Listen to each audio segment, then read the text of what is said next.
Hi, I'm Leslie Grinnell, and I'm the owner of Eddie's Wheels.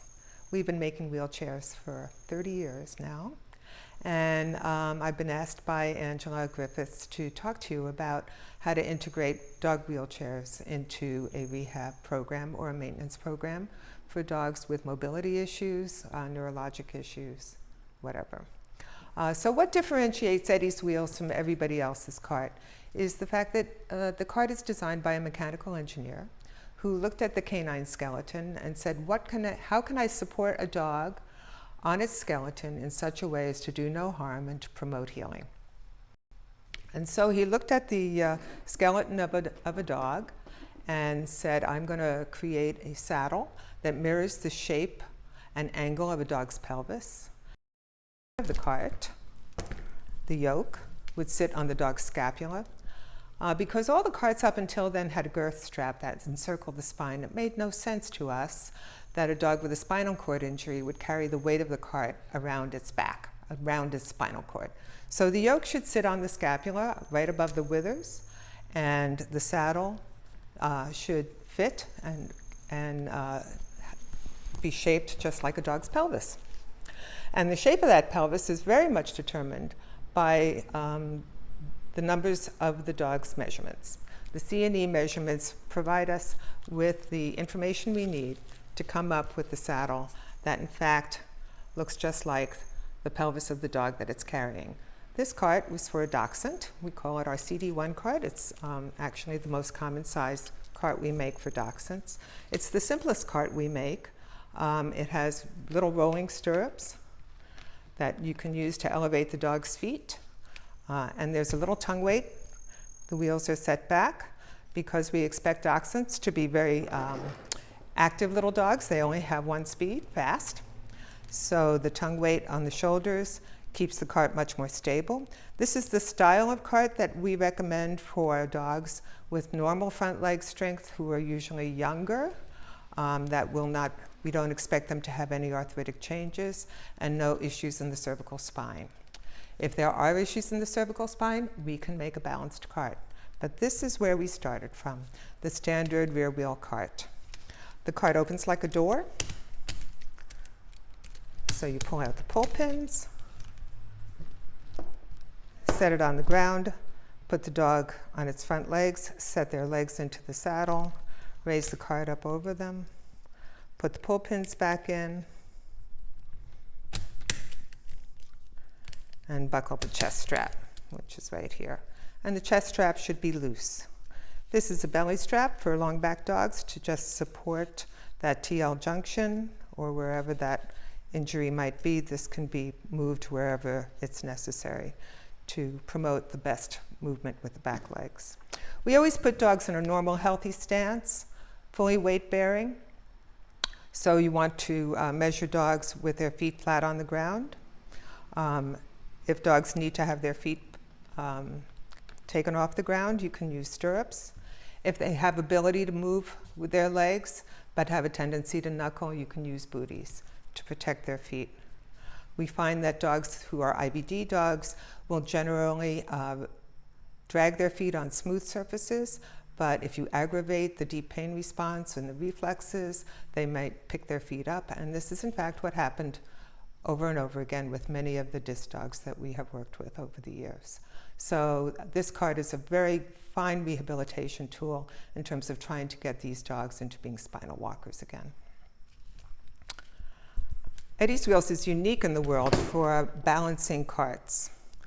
This is Finch's cart, and this is Finch. Finch is my Chihuahua. He's 2 years old. He came here a year ago weighing 4 pounds. Now we have him up to 6 pounds, a little more than 6 pounds. He had a broken back. We don't know how that happened. He's deep pain negative, but he does have reflexes. But when we got him at 4 pounds, his elbows were luxating and he was very skinny. His adult coat hadn't grown in yet. And we wanted to make him a cart that would be weightless on his shoulders. So we engineered what we call a neutral balance cart. You can see that the wheels of this cart are moved forward. The center of the wheel is in fact even with the front of the saddle. So the weight of his rump behind the wheels makes the cart rise over his shoulder blades, and this support strap is what keeps the yoke in place so that the cart is level without putting any additional pressure on its front legs. If you're wondering what this is his invisible fence collar, because Finch is so fast in his cart that I cannot trust him in the yard. So that being said, I'm going to put him in it just to show you how you adjust a cart. That's a neutral balanced cart.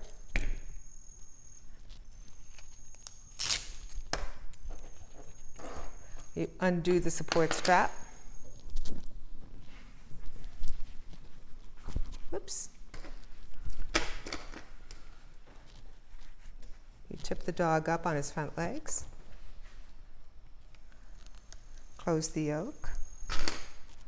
Unbuckle the chest strap.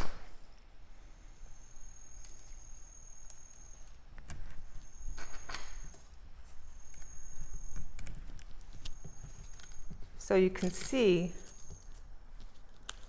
I undo all the Velcro, that the yoke has a tendency to fly up over his shoulders. So you take your Velcro strap, and you want to get it as close to his armpits as possible. That's what this little shaft collar is there for. And put your fingers on his scapula and then tighten the support strap so that the yoke sits on your fingers. That makes it weightless on his shoulders. And buckle the chest strap.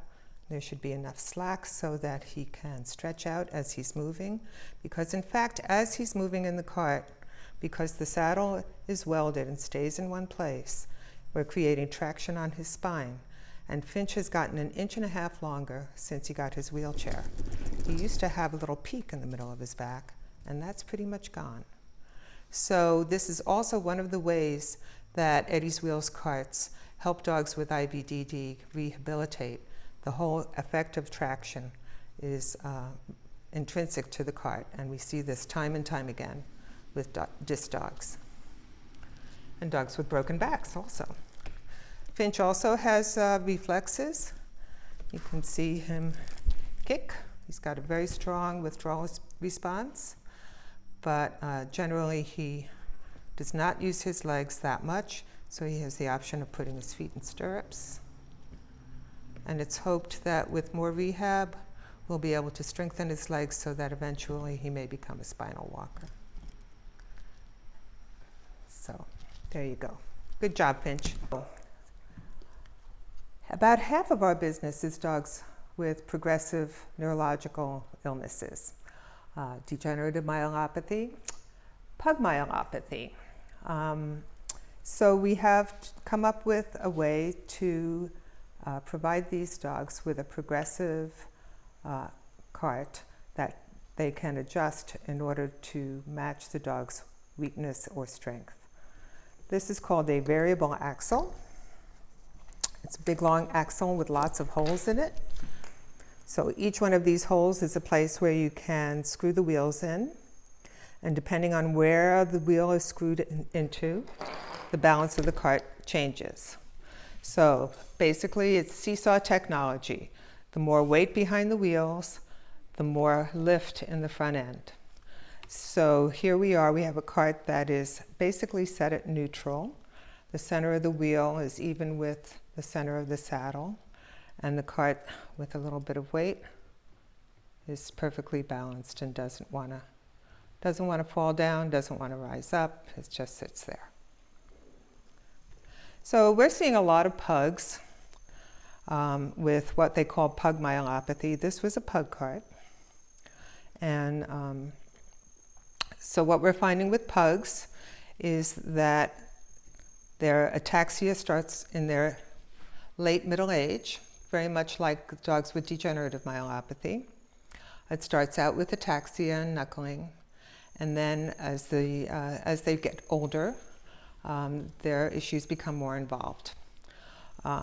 So we see a lot of arthritic changes in these older pugs, and we don't want to load their front ends unnecessarily. We want to give them the best quality of life for as long as possible.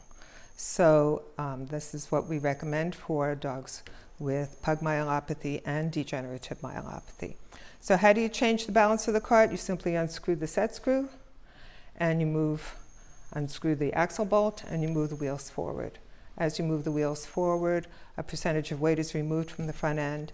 This support strap turns into a sling that lifts weight off the dog's forelimbs. So at the end of the axle, you've got 30% of the weight behind the wheels and 30% of the weight that was normally borne on the front end relieved.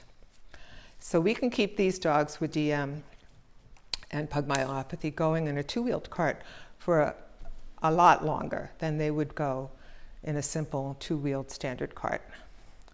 We started this out by making upgrades, but we came to realize that, first of all, most people don't have the mechanical skills to change their axles. So this way, you make the decision once. You're going to see this dog through to the end of the disease or not, depending on their other health issues. I always counsel people when we're talking about what style of cart. I ask them if they are willing to deal with incontinence, because that's part and parcel of dealing with a progressive neurologic disorder. I give counseling on bladder expression and bladder health. I give them handy tricks, because I've been living with disabled incontinent dogs for a very long time, so I think I've got most of those tricks down. So this is the variable axle cart. And just as when I put Finch in the cart, you just take the neoprene cover off the first time, undo the support strap, and that's the way you adjust the position of the yoke relative to the dog's body. The last thing you want to see is the dog cart at an angle and the chest strap choking them at the throat. It's a common mistake that people make. They forget to adjust the support strap. The support strap is a sling. Use it that way. So there you go.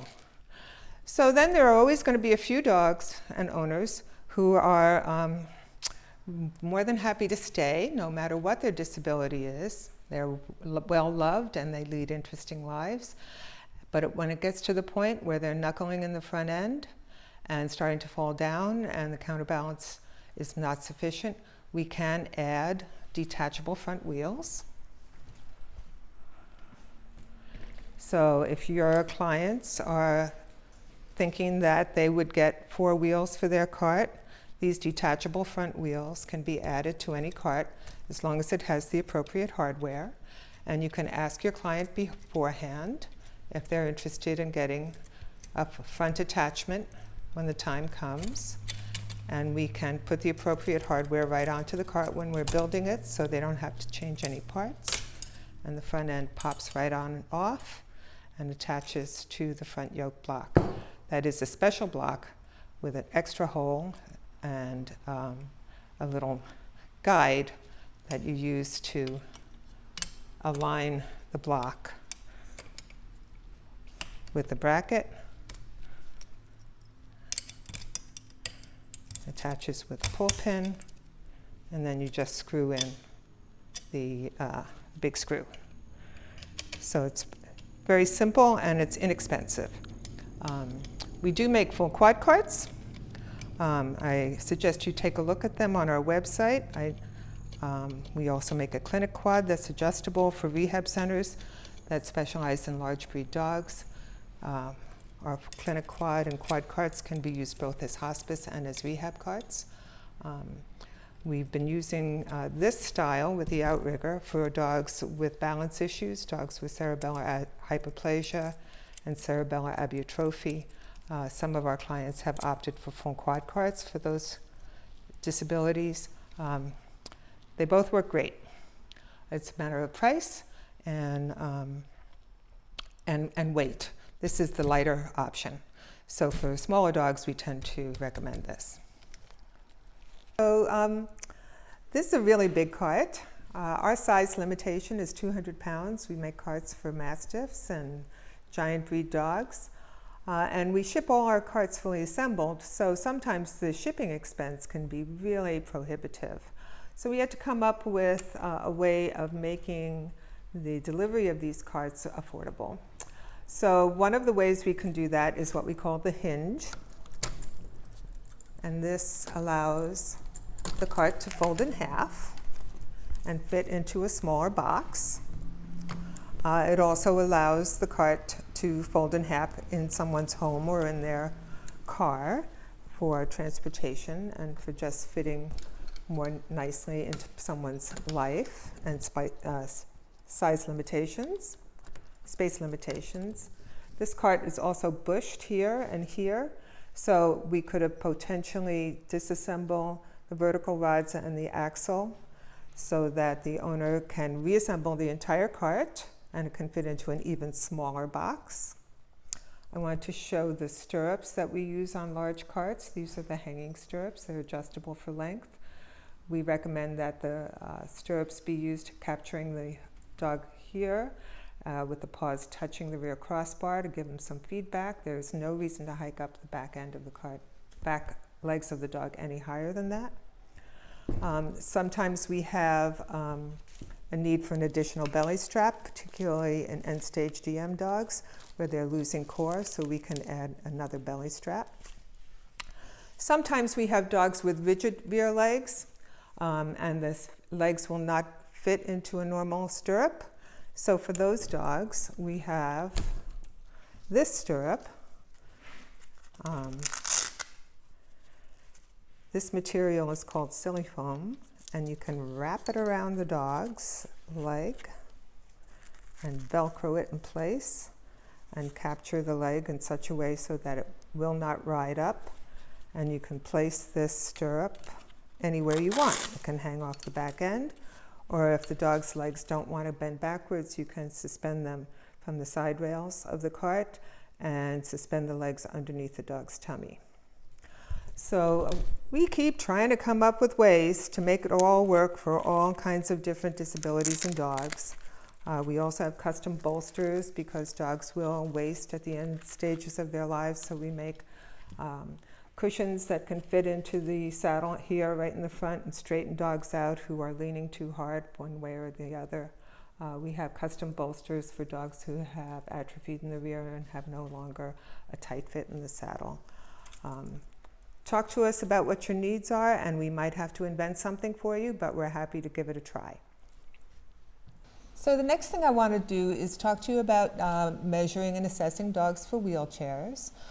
This is our measurement chart, and for a rear wheel cart, we're only going to do measurements A through E, and of those measurements, the only two that are not adjustable are C and E. So those are the two that you want to be precise about.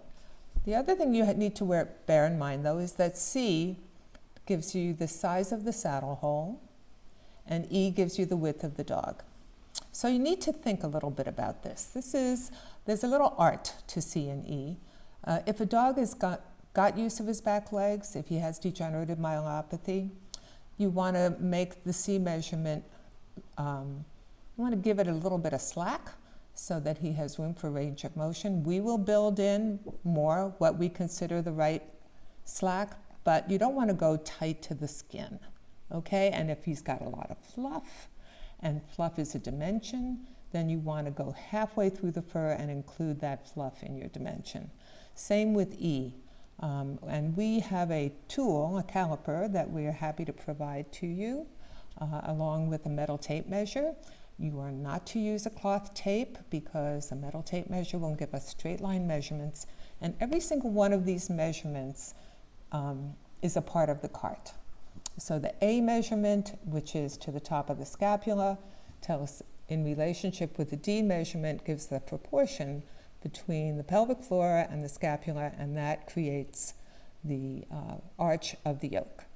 And the B measurement tells us how long the side rails have to be, and if we're engineering a cart, that is a mathematical equation that needs to be accurate. So rather, if you're going to err on the side of a little too long than too short, and if you're going to err for the E measurements, you want to leave a little bit of space so that dogs can pant and breathe and maybe eat too much at Christmas.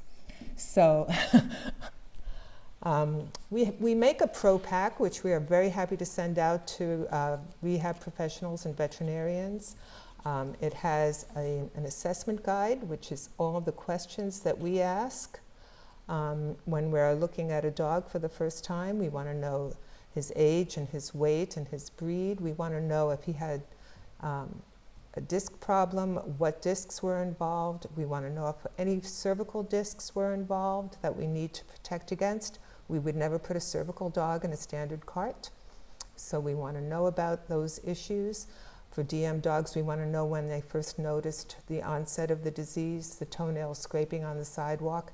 Typically, it's 6 to 9 months when they're ready to get a wheelchair. From the time they first saw symptoms, we want to know what diagnostics have been done and what treatments they might be involved in. We're getting dogs who are getting stem cell treatments. So this is interesting information for us, and we kind of think of ourselves as a clearinghouse for that kind of information so that we can share that with our clients. We also have a little cheat sheet for you, which gives you standard proportions, and this is,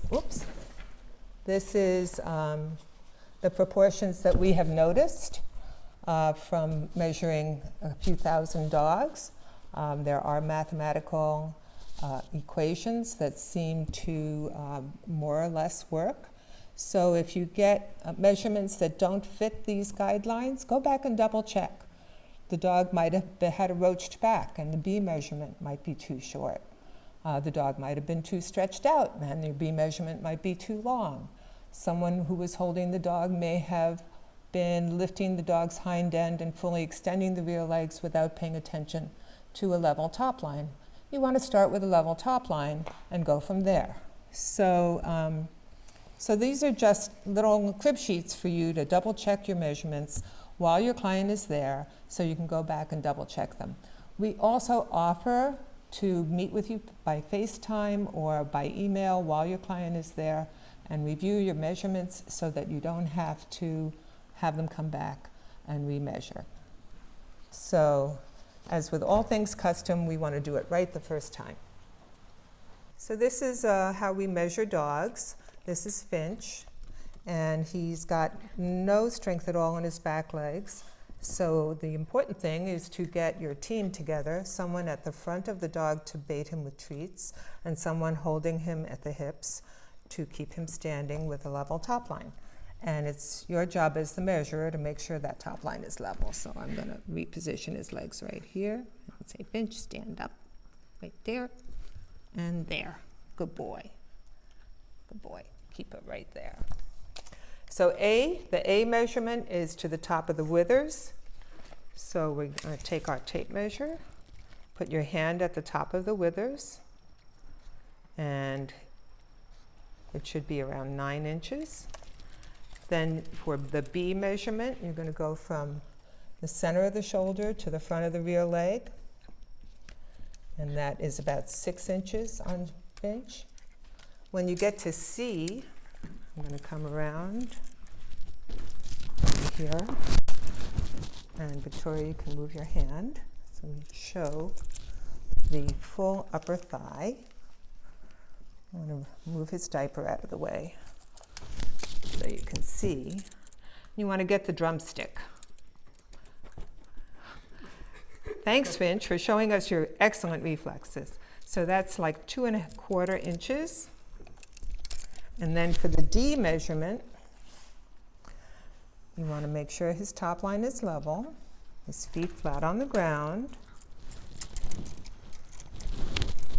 and measure to his pelvic floor. And his feet flat on the ground, feet are flat. We're getting 6 inches, and that happens to be 2/3 of 9. So that's the right proportion. And then for the E measurements, you take your caliper, and you don't want them to be too tight. Right now, there's no wiggle room, see? So you want to back off the caliper a little bit so that you have about 1 centimeter between the caliper and the dog's skin. And I happen to know that Finch is 4 3/4 inches wide. And that's what I'm getting, 4 3/4 inches. Then the widest part on Finch at his rib cage is right behind his shoulder blades, and that's the same. And then at the hips, you want to put your hand between his legs, Victoria. There you go.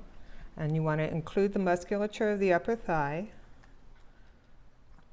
And 4 3/4 is way too wide, so we bring that in. And we're getting 4 1/4. And that is what Finch measures. So I just want to show you how that relates to his cart. If you look at his cart, if you measure between the blocks, it's 4 3/4. The B measurement, which would be from the front of the saddle to the yoke, is 6 inches.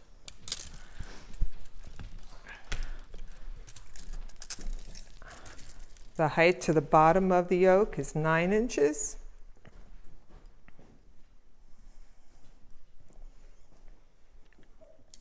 And the height to the top of the center of the saddle is 6 inches.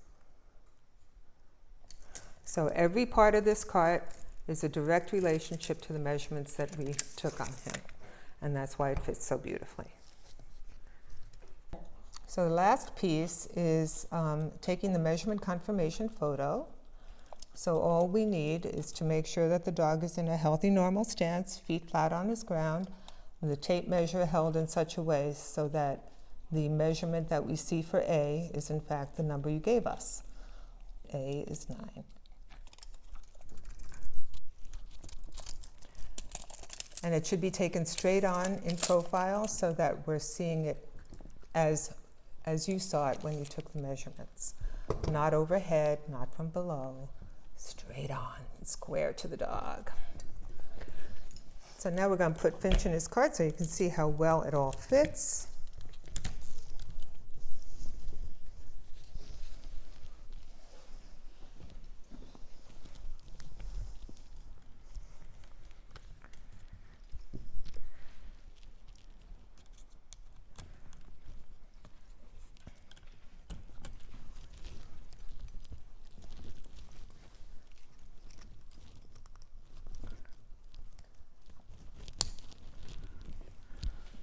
So as I said before, Finch has gotten 1.5 inches longer. This is actually his second cart. His scapula is right about here when he's stretching out, but when he's standing straight, he's right there. And if you look, his feet are flat on the ground when he's standing up straight, so that when he is on abrasive surfaces, his reflexes are triggered, and he does move his legs when he's on gravel and pavement. And he can even wag sometimes. There you go. So that covers rear wheel carts. We also make front wheel carts, but that would be another webinar. This is Webster, who's head of our front wheel cart division.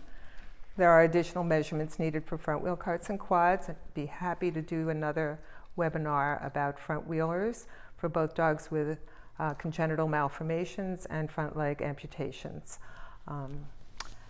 All of our information is available on our website, eddieswheels.com. My email is leslie@eddieswheels. Feel free to email me with your questions. Also, we have a very active Facebook page with all the good news of what's going on with dogs with disabilities. Thanks.